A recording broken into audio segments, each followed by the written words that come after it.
À 6h14, nous ouvrons le kiosque d'Europe 1. Michel Grossia. Le kiosque d'Europe 1 avec d'abord, on vous l'a promis, un regard à Athènes sur l'événement qui dépasse les frontières grecques. On retrouve Thomas Soto, avec Nikos Aliagas. Oui, Michel, vous savez qu'on est en avance sur vous. Il est 7h15 ici, sauf pour les journaux, parce que les journaux ce matin ne sont pas encore arrivés dans les kiosques. Alors, c'est pas ça qui va arrêter Nikos Aliagas. On a jeté un coup d'œil et vous avez jeté, Nikos, un coup d'œil sur ce qui se dit sur Internet. Alors, c'est quoi? C'est un peu comme en France. Il y a d'un côté les inquiets qui pourraient être le Figaro grec, et puis de l'autre côté les enthousiastes qui seraient Libération. C'est un peu ça. Le Figaro grec, ce serait Kathémalénique, un journal conservateur, un journal sérieux, un journal d'analyse et de réflexion. Alors, ils ne sont pas non plus en train de charger à tout prix Syriza, puisqu'ils reconnaissent effectivement le vote du peuple grec.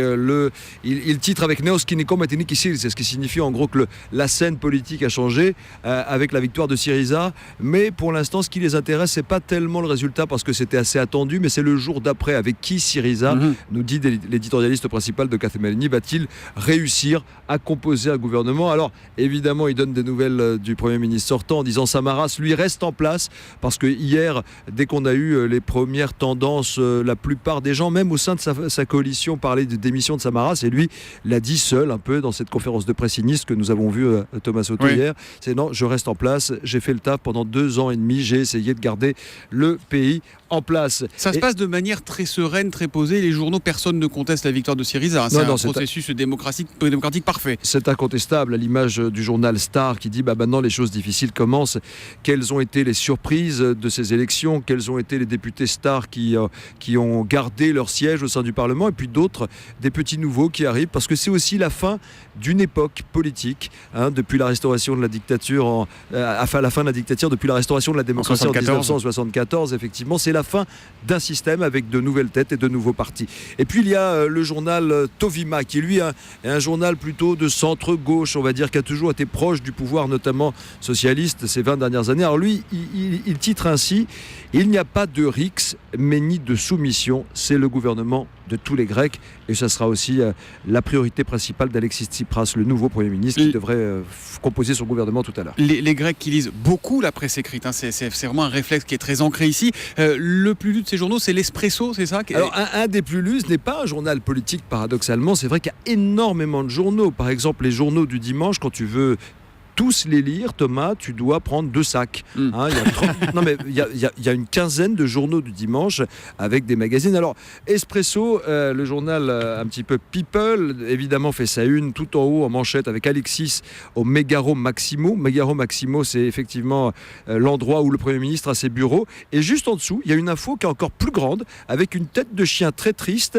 où on apprend qu'à l'aéroport Eleftherios Venizelos, l'aéroport d'Athènes, on a arrêté des ressortissants allemands qui essayaient de sortir des chiens drogués qui avaient été volés ici dans les rues pour les envoyer dans les laboratoires allemands. Et donc le titre est assez édifiant, dans des laboratoires allemands de Madame Merkel. Oui, c'est ça. Donc, c'est un double sens politique, évidemment, parce qu'on aura l'occasion d'en reparler, Michel, tout au long de cette matinale. L'Allemagne, Madame Merkel, c'est vraiment la plus impopulaire de Grèce en ce moment. Et la mauvaise presse, l'Allemagne. Pas bien des sujets, on le voit. Merci, monsieur. À tout à l'heure. Le kiosque en France, avec toutes ses plumes. Bien sûr, Marion Calais pour les régions, Axel de Tarlet pour les Unes de l'Écho et Eva Rock qui regarde la télé. Bonjour à tous. Bonjour Michel. Le choc grec, comme dit l'opinion, est aussi à la une de la presse française. L'Écho de la Haute-Vienne, journal communiste, salue le front de gauche grec qui a expédié au tapis le Parti socialiste à l'extrême droite. Jean-Luc Mélenchon promet le même sort au PS en France. Réplique de Jean-Christophe Cambadélis, le premier secrétaire du Parti socialiste dans le Parisien. Il faut être à la hauteur du moment plutôt que de se lancer dans des querelles subalternes. Des querelles, il y en a d'autres, à relier à une autre personnalité, tout juste 3 ans plus jeune que le leader de la gauche radicale grecque, mais à l'opposé idéologiquement, Emmanuel Macron, visage du social-libéralisme. Sa loi est un test pour la réforme en France, titre Les Échos, même s'il considère qu'il ne s'agit pas vraiment d'une loi de gauche. 61% des Français y seraient favorables, selon un sondage Odoxa que publie ce journal. La Croix salue la volonté de développer l'enseignement du fait religieux, même si ça s'annonce complexe dans le cadre de la laïcité.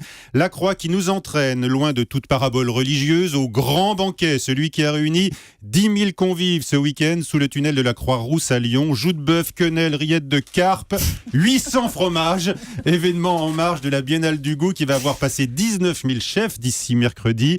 Le comptoir dans le tunnel s'étirait sur 1,7 km, mais certains ont été lésés. Ils sont restés sur leur faim, nous dit le Progrès de Lyon. Trop de monde. Les 2000 litres de soupe aux 27 ingrédients n'ont pas suffi. Les 2500 litres de Morito non plus, pour consoler donc les affamés qui voulaient aussi se réchauffer avec de la nourriture robuste et en qualité. Et comme dit l'équipe ce matin, rien ne résiste à l'appétit de l'ogre lyonnais. Mais là, vous l'avez compris, on est passé au foot. À la une des régions, Marion Calais, quelles sont les unes les plus marquantes, outre le tsunami grec, selon la formule des dernières nouvelles d'Alsace? Eh bien, vous en parlez, la loi Macron qui se décline aussi en région, comme dans Nice matin, avec ce titre... Tous contre, opposition générale apparemment à une disposition précise du texte qui prévoit, rappelle le journal azuréen, la privatisation de l'aéroport de Nice.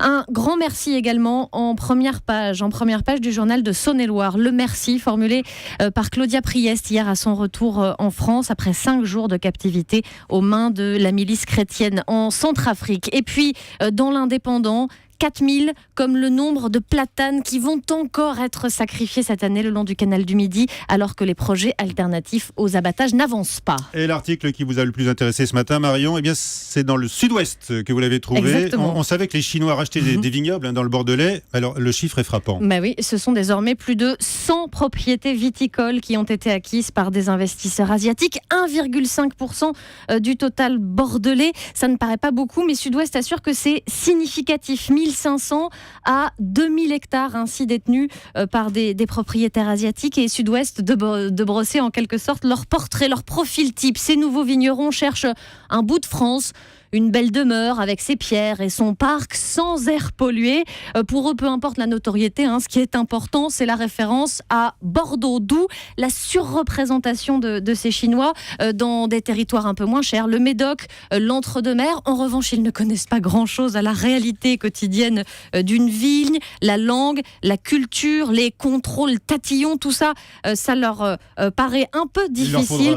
Voilà, avec parfois des clashs, assure Sud-Ouest. Merci Marion Calais. À la une de la presse économique avec vous, Axel de Tarlet, bonjour. Alors moi, ce ne sont pas les grands vins dont je vais parler, mais McDo. De McDo, il fait exactement. de moins en moins recettes. Voilà, c'est ce que disait Le Monde ce week-end. Bah oui, les ventes reculent, spécialement aux États-Unis. Le bénéfice chute. Que se passe-t-il ? Alors, on sait que McDo est accusé de malbouffe, d'obésité, etc. Mais c'est pas tant ça qui pêche chez McDo, c'est l'offre. En fait, aujourd'hui, les jeunes, ils ne veulent plus de nourriture standard. Ils veulent un truc, ils veulent, vous savez, voilà, personnalisé. On veut tous se sentir unique. Et donc, ce qui marche, ce sont les nouvelles chaînes, alors qu'elles soient mexicaines, qu'elles soient sur le burger, etc. Et du coup, McDo est en train de réagir. Et dans ses menus, maintenant, eh bien, on pourra se composer son burger soi-même. Alors, on mettra de l'oignon, je sais pas quoi, etc. avec un écran tactile. Voilà. Bon, d'accord. La nouvelle recette. Une révolution qui va arriver en France. Alors non, la France va pas être concernée parce que la France, c'est l'un des rares pays qui marche. Mais justement, parce que nous, cette révolution l'a déjà fait. McDo l'a déjà fait en France avec des offres personnalisées. Par exemple, le Mac Baguette, puis même l'architecture des McDo en France, c'est déjà fondu dans le territoire. Donc vous voyez, finalement, on va dire que McDo suit la recette française, à savoir personnaliser le client pour qu'il se sente unique et qu'il revienne. C'est vrai qu'on n'aime pas la nourriture formatée. Voilà. Il y a quand même peut-être trop de monde chez McDo en France, je ne sais pas. En tous les cas, Eva Rock avec nous. Pour la télévision ce soir, Eva, à 20h50, TF1 propose un téléfilm inédit et que vous nous recommandez. C'est l'histoire vraie d'Alexandre Lange, victime de violences conjugales. Voilà, Alexandre Lange, c'est un téléfilm choc qui s'appelle L'Emprise, qui évoque mieux que n'importe quelle campagne de sensibilisation la signification et la réalité des violences conjugales. Donc l'histoire vraie de cette femme qui a pendant 14 ans vécu sous l'emprise de son mari Marcello, avant de le tuer d'un coup de couteau alors qu'il tentait de l'étrangler. Et le film donc débute avec le procès de cette femme, 3 jours à revivre cet enfer, et au bout, l'acquittement.